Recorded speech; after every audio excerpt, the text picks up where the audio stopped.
Now, live from the American Family Insurance Studio at the Avenue in the heart of downtown Milwaukee, here is Dr. Ken Harris. Por favor.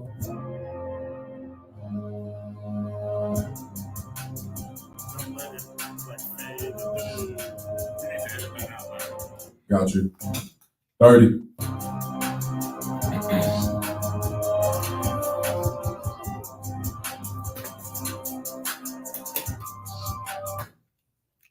You're listening to Truth in the Afternoon. I'm your host, Dr. Ken Harris. 833-212-1017 is the number. If it sounds like I have energy, if it sounds like everything is like going great, it's because I heard something today and it utterly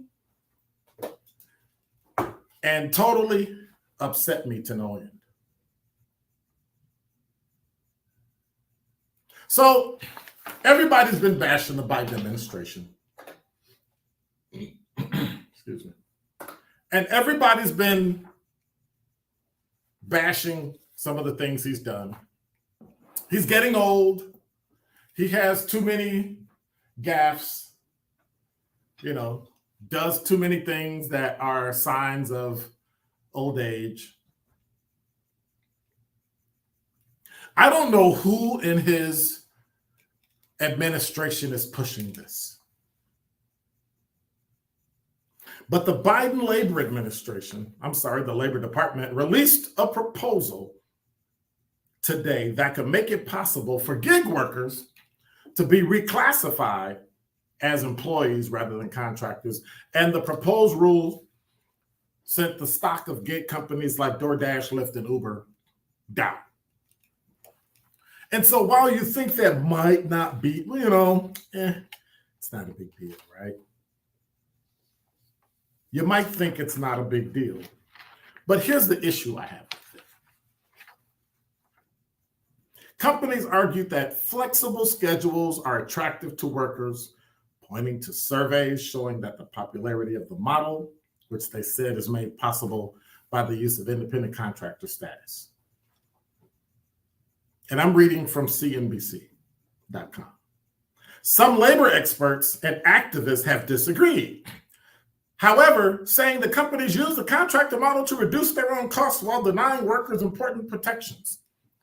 If you wanted protections, you would go get a job that gave you protections, benefits, overtime pay, the ability to organize into unions. Those people decided they don't want it. Who are you to tell them what they should have?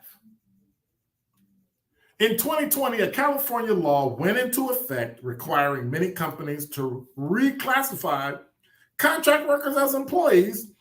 Later that year, voters actually voted a proposition that exempted app-based ride-hailing and delivery companies from the law.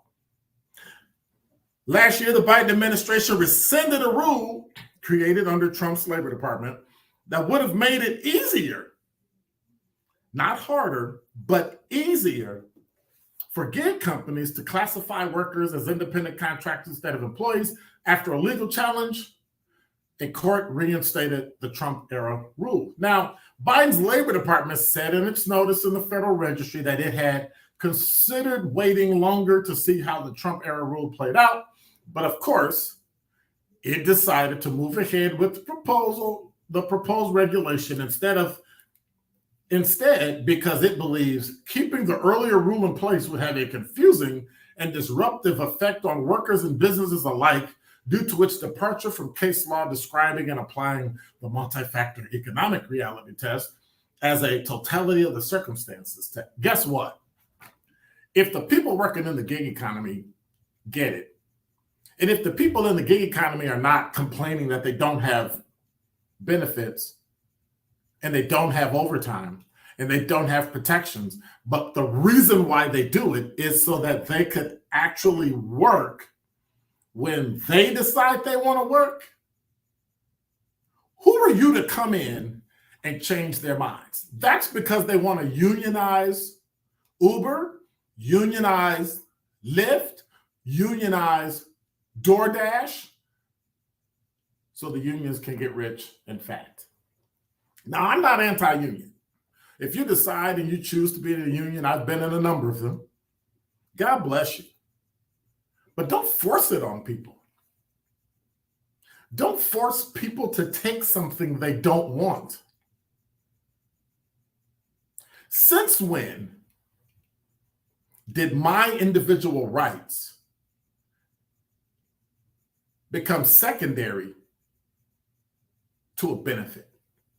A benefit that's not guaranteed by law. That I have to decide to become an employee to get those benefits. And the company can decide what to offer. But if you're part-time and contract, which is the way that you want to be, because it's flexible. If I'm an employee, I have to work certain times. You have to give me time off. What if I want to work a 12-hour day or 16-hour day or a 20-hour day on my own because I'm hustling because I'm going out of town next week, right? So I need some pocket change. So I'm going to go ahead and they pay me weekly. I can literally go out. I'm not hitting anybody over the head. I'm not robbing anybody. I'm not stealing anything. I'm simply going out and earning a living. That doesn't make any sense to me. So once again, the Biden administration has stepped in it.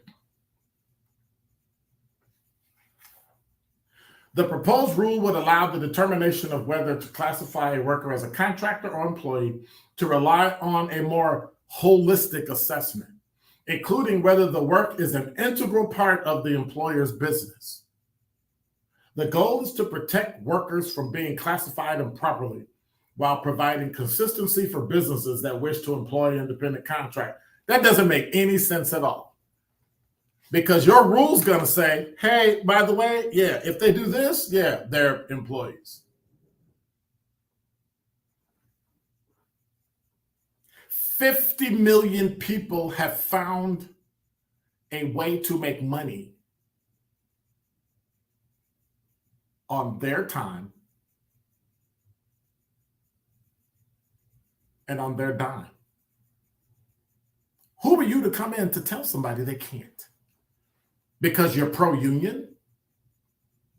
Because you're pro-controlling people? Doesn't make any sense to me. Finally, in a blog today, Lyft wrote, there is no immediate or direct impact on the Lyft business at this time, noting the 45-day public comment period. It added that the rule does not reclassify Lyft drivers as employees and also doesn't force it to change its business model.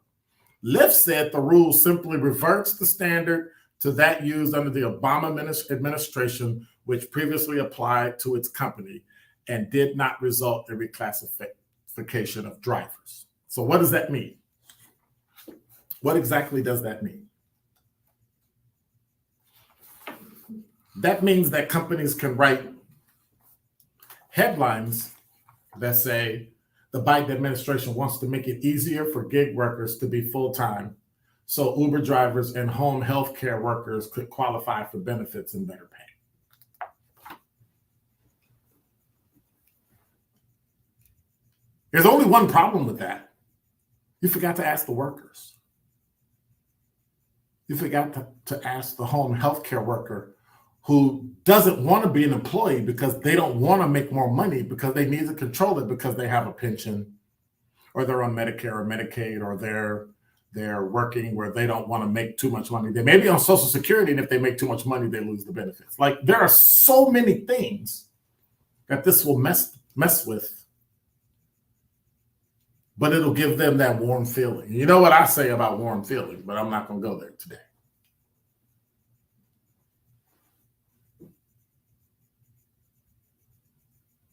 Where is America going?